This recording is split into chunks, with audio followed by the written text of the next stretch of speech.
you are actually pushing to institutionalize a pension system for OFWs, right? Tama kayo doon. Kasi OFW yan ng 10 taon, 20 taon, totoo yan. That you said would be separate from the SSS. So yung OFWs may sarili siyang pension fund. How would you do it? Because pag ganon, there has to be a system involved na yung OFW maghuhulog buwan-buwan. Exactly. Okay. Kasi Ms. Karen, experience namin dito sa Action Center namin sa Quezon City, matatanda na. Tapos sabi ko, nag-OFW ho kayo, di ba? Oo, kasi pinaaral ko yung anak ko eh. Kaso hindi nakatapos, nag-asawa ka agad. Inuno ko ho yung tirahan namin.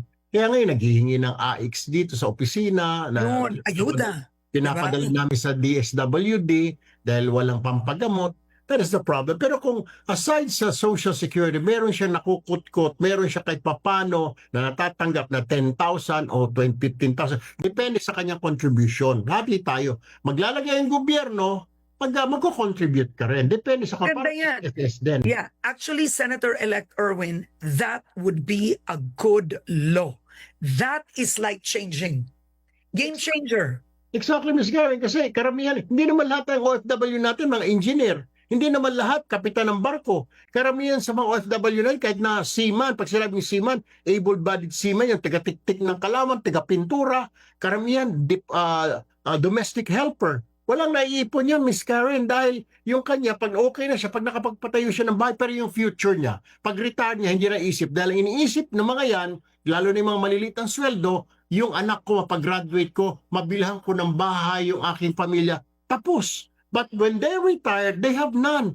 Total, may SSS. Jesus Maria Joseph, ang SSS 5,000, sapat lang para makabili ng maintenance. Okay. Every day, Ms. Karen, dito sa office ko, people are lining up, karamihan dyan, OFWs, asking for help. Sabi ko, doon po, bibigyan namin kayo ng referral sa DSWD. Okay, now here's a bit, this is harder, is you actually are pushing, and please answer this just very shortly, because I have so many other questions. During the campaign, 50% health coverage of hospital bills for OFWs and their families. I mean, it sounds great in the campaign trail, Senator-elect Erwin, but that's a lot of money. Malaki ang pera nun. Eh kung ngayon nga ang nagko-contribute sa PhilHealth, dismayado pa, eh ano pa, saan mo kukunin ang 50% health coverage? Budget allocation, Ms. Karen, proper budgeting sa House and then sa Senate. I believe we may dapat ito yung mga unahin natin. We call them heroes, Ms. Karen. Pero anong benepisyo na nakuha nila? Wala eh. Walang retirement. Sa health, bahala ka na dyan. Sapat na yung PhilHealth.